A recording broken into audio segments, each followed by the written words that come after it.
বাংলার এক শান্ত সবুজ গ্রাম নূরপুর। গ্রামের চারদিকে ধান ক্ষেত, সরু কাঁচা রাস্তা, পাখির কলকাকলিতে মুখরিত থাকত সারাদিন। আর ভোর হলে মসজিদের মিনার থেকে ভেসে আসা আজানের সুমধুর ধ্বনি। গ্রামের মানুষ ছিল সহজ সরল ও ধর্মপ্রাণ। সবাই একে অপরের সুখ দুঃখে পাশে দাঁড়াত। এই গ্রামেই বাস করতেন হাজী আব্দুল হাকিম। বয়স প্রায় ৭০ ছুঁই ছুঁই।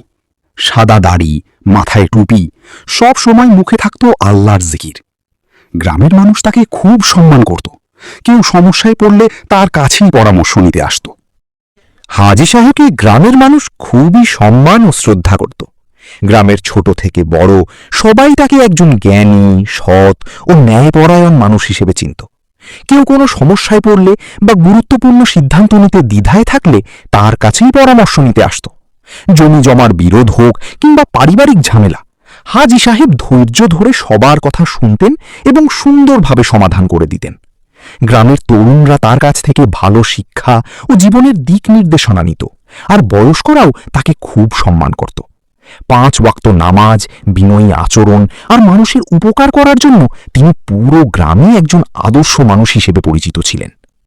হাজী সাহেবের সবচেয়ে আদরের মানুষ ছিল তার নাতি সাব্বির। বয়স মাত্র 11 বছর। চঞ্চল হলেও তার মন ছিল খুব কোমল।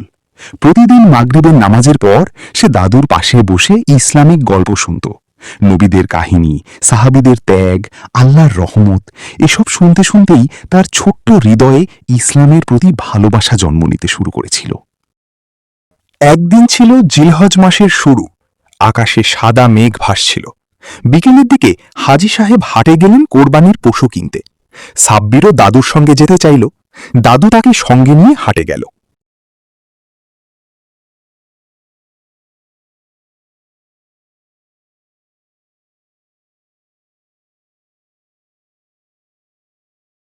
হাটে গিয়ে সাব্বির অবাক হয়ে গেল। কত মানুষ, কত গরু, ছাগল আর উট। চারদিকে শুধু কোরবানির ঈদের আমেজ। অনেক খোঁজাখুঁজির পর হাজী সাহেব একটি সুন্দর সাদা বাদামি গরু পছন্দ করলেন। গরুটির চোখ দুটি ছিল খুব শান্ত, যেন সে মানুষের কথা বুঝতে পারে। সাব্বির গরুটিকে খুব পছন্দ করল। দাদু, আমরা এই গরুটাই নেব? হ্যাঁ দাদু ভাই, আলহামদুলিল্লাহ, খুব সুন্দর গরু।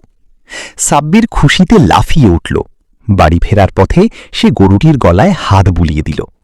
বাড়িতে এসেই সে গরুটির নাম দিল সাফা। সেদিন থেকে সাব্বিরের দিনের বড় একটা সময় কাটতে লাগলো সাফার সঙ্গে। সে নিজ হাতে ঘাস খাওয়াতো, পানি দিত, মাথায় হাত বুলিয়ে আদর করত। কখনো কখনো গরুটির সঙ্গে গল্পও করত। রাতে ঘুমানোর আগে সে দাদুকে বলতো, দাদু, সাফা আমাকে চিনে ফেলেছে জানো, আমি ডাক দিলেই তাকায়। হাজী সাহেব হেসে বলতেন, পশুরাও মানুষের ভালোবাসা বুঝতে পারে দাদু ভাই। দিন যেতে লাগলো। কোরবানির ঈদ যত ঘনিয়ে আসছিল, সাব্বিরের মন তত অদ্ভুত হয়ে উঠছিল। একদিকে ঈদের আনন্দ, অন্যদিকে সাফাকে হারানোর ভয়। ঈদের আগের রাতে গ্রামের চারদিকে তাকবীর ধ্বনি ভেসে আসছিল। আল্লাহু আকবার, আল্লাহু আকবার, লা ইলাহা ইল্লাল্লাহু আল্লাহু আকবার। সবাই আনন্দে ব্যস্ত, কিন্তু সাব্বিরের মন ভারী হয়েছিল। সে চুপচাপ সাফার পাশে বসেছিল।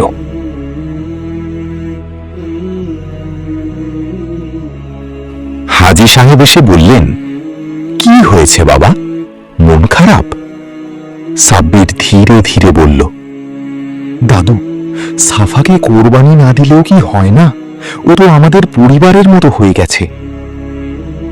কথাগুলো বলতেই তার চোখ ভিজে উঠল। হাজী সাহেব গভীরভাবে নাতির দিকে তাকালেন। তারপর তাকে পাশে বসিয়ে কোমল কণ্ঠে বললেন, শোনো সাব্বির, কোরবানি শুধু পশু জবাই করার নাম নয়। কোরবানি হলো আল্লাহর জন্য নিজের সবচেয়ে প্রিয় জিনিসও ত্যাগ করতে শেখা। সাব্বির চুপচাপ শুনছিল। দাদু আবার বলতে শুরু করলেন, অনেক বছর আগে আল্লাহ তাআলা তার প্রিয় নবী হযরত ইব্রাহিম আলাইহিস সালামকে পরীক্ষা করেছিলেন। তিনি স্বপ্নে দেখলেন আল্লাহ তাকে তার সবচেয়ে প্রিয় সন্তান ইসমাইল আলাইহিস সালামকে কোরবানি করার আদেশ দিয়েছেন। সাব্বির অবাক হয়ে বলল, নিজের সন্তান? হ্যাঁ বাবা, তবুও ইব্রাহিম আলাইহিস সালাম আল্লাহের আদেশ মানতে প্রস্তুত হয়েছিলেন। আর ইসমাইল আলাইহিস সালামও বলেছিলেন, হে আমার পিতা, আপনাকে যা আদেশ করা হয়েছে তাই করুন। ইনশাআল্লাহ আপনি আমাকে ধৈর্যশীলদের অন্তর্ভুক্ত পাবেন। সাব্বির নিঃশব্দে শুনছিল, তার চোখে যেন কল্পনায় শীষ।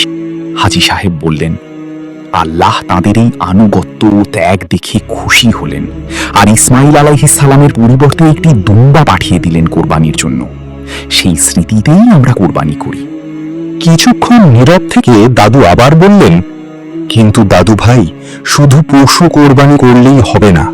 আমাদের ভেতরের অহংকার, লোভ, হিংসা, রাগ এসবও কোরবানি করতে হবে। তবেই কোরবানির আসল শিক্ষা পূর্ণ হবে। সাব্বিরের চোখে পানি চলে এলো। সে ধীরে বলল, তাহলে আল্লাহর ভালোবাসাই সবচেয়ে বড়?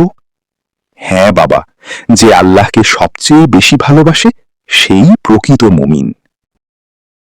পরদিন ঈদের সকাল। ভোরে পুরো গ্রাম ঈদের আনন্দে জেগে উঠল। সবাই নতুন কাপড় পরে ঈদের নামাজে গেল। নামাজ শেষে সবাই একে অপরকে কোলাকুলি করছিল।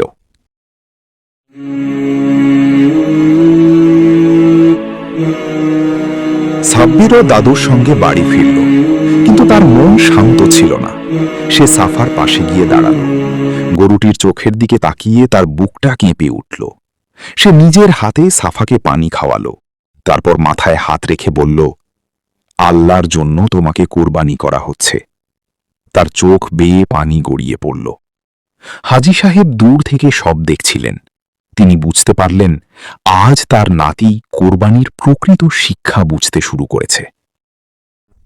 কোরবানি সম্পন্ন হওয়ার পর হাজী সাহেব মাংস 3 ভাগ করলেন।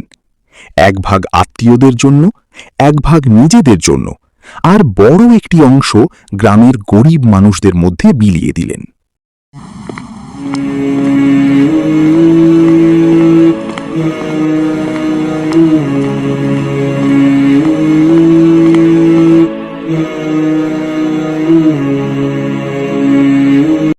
গ্রামের বৃদ্ধ রহিম চাচা মাংস হাতে নিয়ে বললেন, আল্লাহ আপনাদের উত্তম প্রতিদান দিন। এক অসহায় বিধবা মহিলা চোখের পানি মুছে দোয়া করলেন, আল্লাহ আপনাদের পরিবারকে সুখে রাখুন। এসব দেখে সাব্বিরের মন ভরে গেল। সে বুঝতে পারল কোরবানি শুধু নিজের আনন্দের জন্য নয়, অন্যের মুখে হাসি ফোটানোরও শিক্ষা দেয়। সেদিন রাতে আকাশে পূর্ণিমার আলো ছড়িয়েছিল। সাব্বির ছাদের উপর দাঁড়িয়ে আকাশের দিকে তাকালো। তার ছোট্ট হৃদয়টা অদ্ভুত প্রশান্তিতে ভরে গেল। সে 2 হাত তুলে ধীরে ধীরে বলল, হে আল্লাহ, আমাকে এমন বানিয়ে দিন যেন আমি সব সময় আপনার আদেশ মানতে পারি। আমার হৃদয় থেকে অহংকার, লোভ আর খারাপ চিন্তা দূর করে দিন। আমাকে আপনার প্রিয় বান্দাদের অন্তর্ভুক্ত করুন। দূরে মসজিদ থেকে ভেসে এলো এশার আজান। সাব্বিরের মনে হল আজ সে শুধু ঈদের আনন্দই নয়, কোরবানির আসল অর্থ বুঝতে পেরেছে। আর সেই দিন থেকেই তার জীবনে এক নতুন পরিবর্তনের শুরু হলো।